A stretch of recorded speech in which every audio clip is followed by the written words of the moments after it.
Our opening words this morning are by Henry David Thoreau, Unitarian minister and transcendentalist. In the morning, I bathe my intellect in the stupendous and cosmological philosophy of the Bhagavad Gita, since whose composition years of the gods have elapsed, and in comparison with which our modern world and its literature seem paltry and trivial.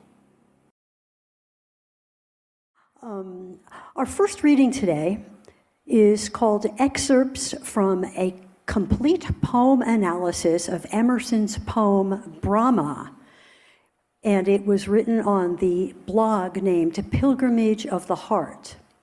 The blogger starts with an introduction to the poem.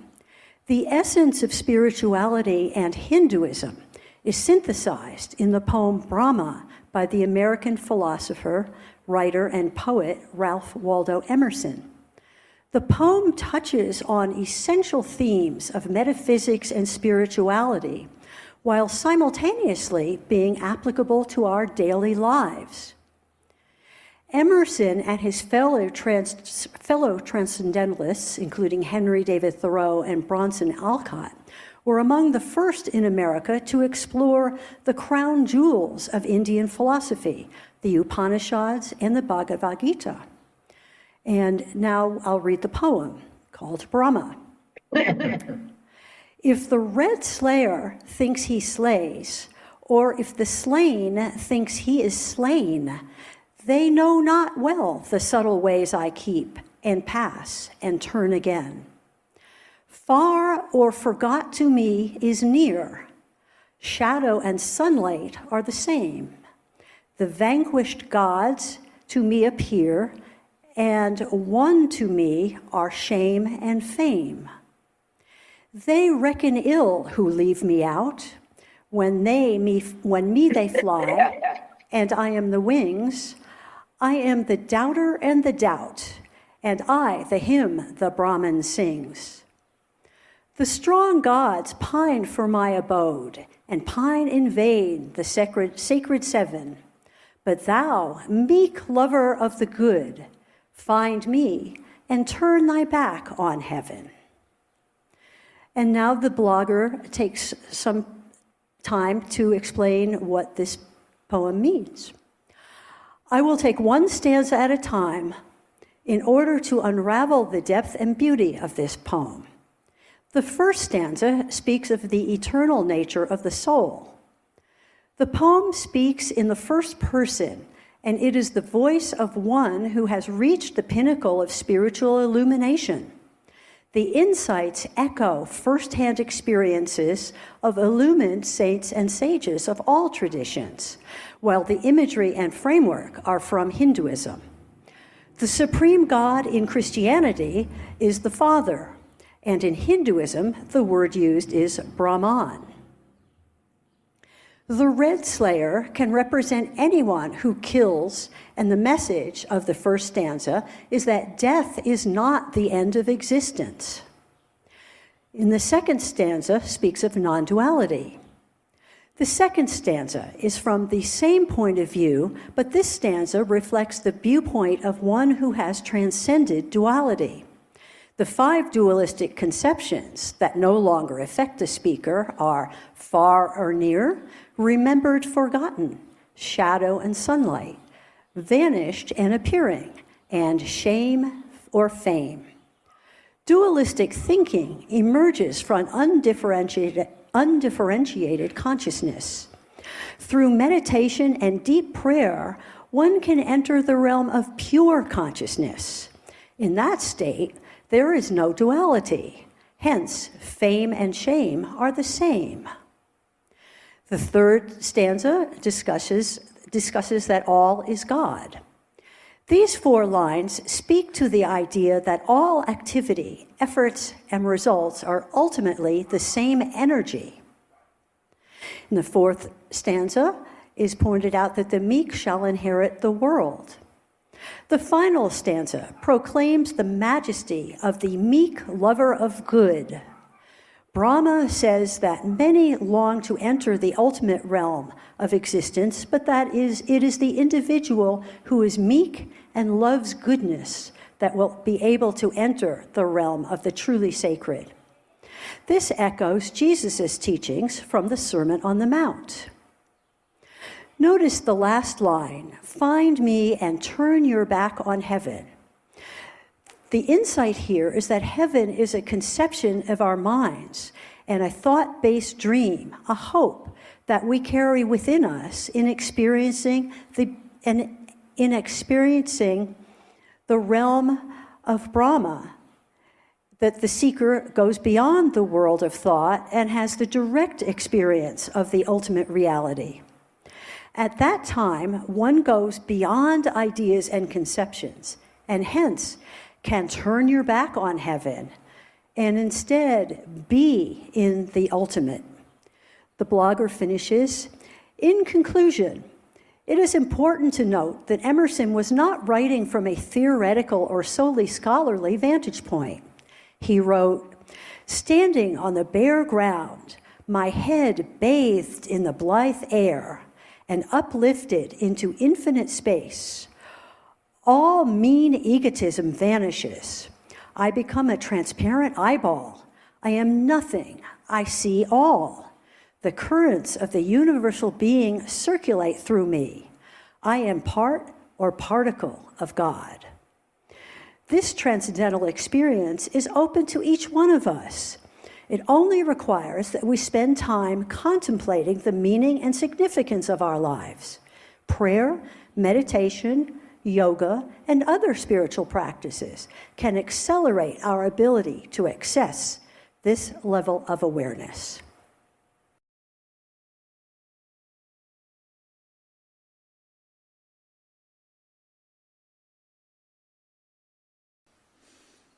Good morning, friends. Today, we explore the ideas of unity, interconnectedness, and the individual search for truth. This talk was stimulated by Reverend Matt's talk on grace a few weeks ago. I've been talking to you for years about these Hindu ideas, but it turns out that many of these are UU ideas too. Today, we'll look at Universalism and Unitarianism through the lens of one of the greatest sages of the 20th century, Sri Ramana Maharshi. And we will compare this to what our transcendentalist Unitarian forefathers, Emerson and Thoreau, wrote. And we will see deep truths that are shared between these diverse traditions. Ramana Maharshi's teachings offer an ancient perspective on the timeless principles that are shared. Ramana provides profound insights into spiritual awakening and the underlying unity of existence. This resonates deeply with the core values of both Universalism and Unitarianism.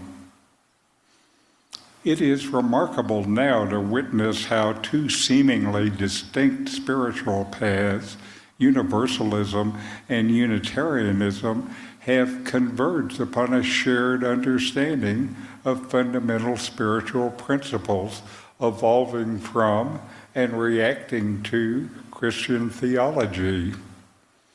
These traditions joined together in 1961 to become the Unitarian-Universalist Association. Both emphasize the inherent worth and dignity of every individual and share a profound respect for the interconnected web of life. The concepts of oneness and interconnectedness form foundational pillars shared by Unitarianism, Universalism, and Ramana Maharshi. So let's explore these ideas through the perspectives of each tradition, drawing inspiration from the wisdom of Emerson, Thoreau, and Ramana Maharshi. Ralph Waldo Emerson was a leading figure of the transcendentalist movement and a Unitarian minister. He eloquently expressed the concept of interconnectedness when he proclaimed there was only one thing happening. Emerson's idea there was only one thing happening suggests that beyond the surface appearances of diversity and multiplicity, there lies a deeper reality that unifies everything. It says that all phenomena, events, and beings are interconnected and a part of a larger undivided whole. This is non-duality. This is what Ramana Maharshi taught. It seems to me similar to the founding ideas of Unitarians, rejecting the Trinity for the one. Emerson believed that the deepest essence of human nature was inseparable from nature itself. He drew inspiration from Hindu texts. It said that his favorite book was the Bhagavad Gita, which summarizes Hindu ideas of a universal self present in everyone, spiritual practice, and the nature of the self, which Emerson called the oversoul. He used English terms, feeling that Sanskrit was off-putting. That's true today. It was especially true 200 years ago. He spread his interests among transcendentalists of this era, and Emerson challenged the ideas of conventional religion. His Harvard Divinity School address in 1838 dismissed biblical miracles and questioned Jesus' equivalency with God. He said, "I am divine. Through me, God acts. Through me, speaks. Would you see God? See me." For this, he was banned from speaking at Harvard for 30 years. Emerson's words convey the idea that nature reflects a higher order, that we are intimately connected with the entire cosmos. He wrote, "The universe is wider than our views of it." Now, Henry David Thoreau was influenced by Emerson and a transcendentalist thinker in his own right. He was said to be an American yogi in his own way. Living these ideas, Thoreau emphasized the oneness of humanity with nature in his work Walden. He wrote, "I went to the woods because I wished to live deliberately, to front only the essential facts of life and see if I could not learn what it had to teach." Thoreau's pursuit of simplicity and connection with nature echoes Ramana's recognition of the unity of all existence and resonates with Ramana Maharshi's emphasis on direct experiential knowledge over conceptual understanding. Ramana Maharshi taught that the ultimate reality, Brahman, what Emerson called the oversoul, is non-dual, and all things are a manifestation of this singular essence. He said, "The self is always shining as the undivided and the only reality." According to Ramana, there was no real duality, such as the knower and the known. In self-realization, there is no difference. They are the same. Differences are only appearances. His teachings emphasize the realization of unity through self-inquiry and direct experience, realizing the underlying oneness beyond individual ideas of self and others. Ramana's words were from his own experience, which I think Emerson longed for. And now we have two very short videos. The first is, who was the Yankee Hindu? Emerson and the Transcendentalists. Well, they called Emerson the Yankee Hindu because the Bhagavad Gita was his favorite book. And he was reading it at a time when it was not familiar to most people in the new United States. And he smuggled it in through the philosophy of transcendentalism and that movement, without paying too much homage to the esoteric, side of things. He really was trying to translate the Eastern wisdom, the perennial philosophy, into an American vernacular that spoke to our individual, our desire for independence, and to think for ourselves, and to rely on our own inner resources. And next is Ramana Maharshi, taken from various archived films.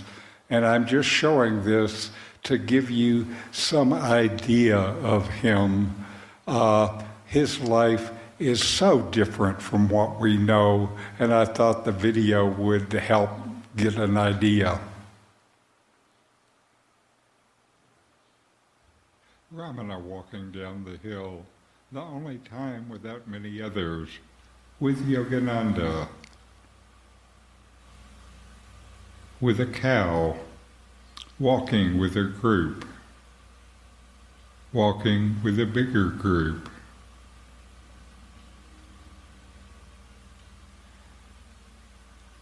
Ramana at a festival.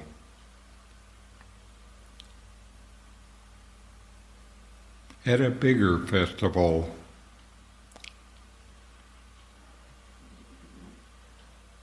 Walking on the couch where he taught mostly in silence. After his death, people line up to see his remains. Women weep. People wait to see the body.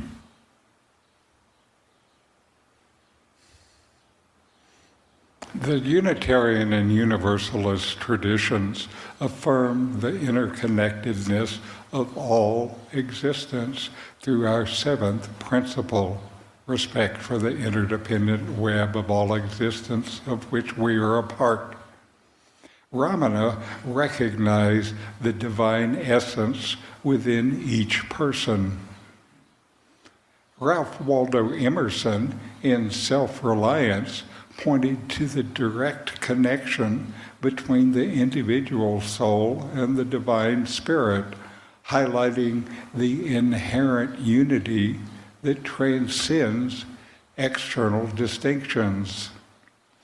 Henry David Thoreau, in Walden, contemplated the interconnectedness of life, saying, "I am part or parcel of God."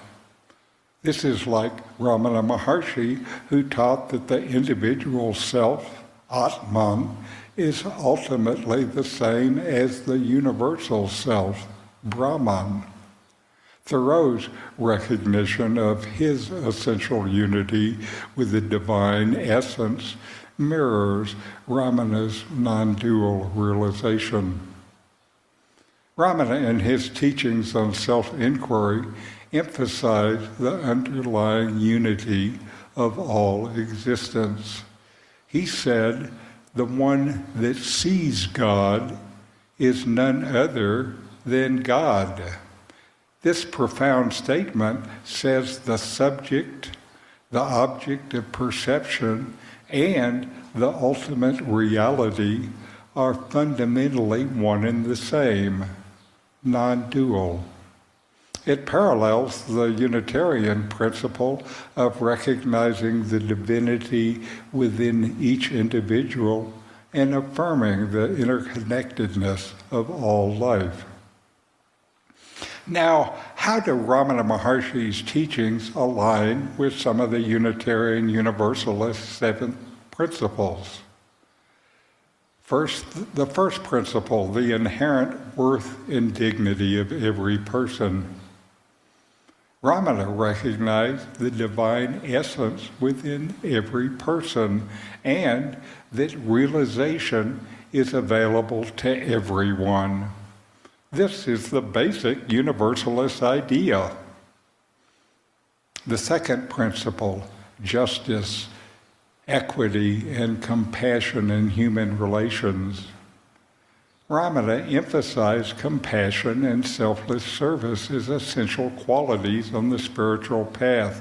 His compassion extended not only to humans, but all life, including animals and trees. The third principle, acceptance of one another and encouragement of spiritual growth. Ramana emphasizes acceptance and non-judgment as vital aspects in spiritual growth. He didn't argue or try to change beliefs. He just taught each person who came to him how to take their current spiritual search to a deeper level. He dedicated his life to the spiritual growth of those who came to him. The fourth principle, a free and responsible search for truth and meaning. Ramana supports the Unitarian principle of seeking truth and meaning through personal exploration. He advocated for direct experience over blind faith or mental constructs.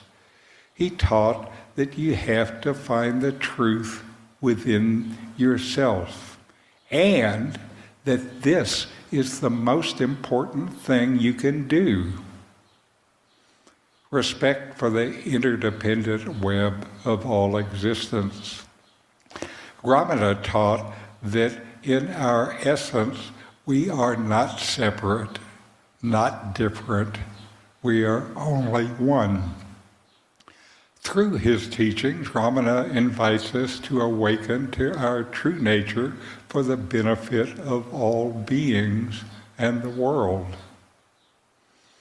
While Universalism, Unitarianism, and Ramana Maharshi's Advaita Vedanta share fundamental principles of unity and interconnectedness, there are also notable differences in the practice between these traditions.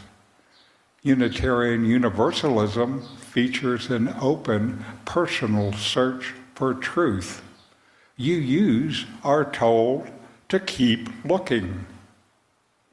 While Ramana advocates a specific approach to self-realization based on the direct experiential knowledge that was his own path to self-realization. Ramana says, look within and inquire. And if you're not ready, then try selfless service, or self-surrender, or self-discipline. He supported all those on the path to realization and on paths that are preparation for realization. The take-home message today is to embrace oneness and interconnectedness in all aspects of life, personal, social, and spiritual. We are not different. We together are the existence that is the universe. Let these principles guide you in your journey towards personal and spiritual growth, realization, and fulfillment in a more compassionate world. By embodying these values, you contribute to the realization of the profound truths shared by Unitarianism, Universalism, and by Ramana Maharshi. You use a mosaic. The different pieces come together to make an even more beautiful picture. Today we've looked at the pieces of oneness, interconnectedness, and inner growth from the view of our UU roots and from ancient Hindu teachings. Namaste. Let it be.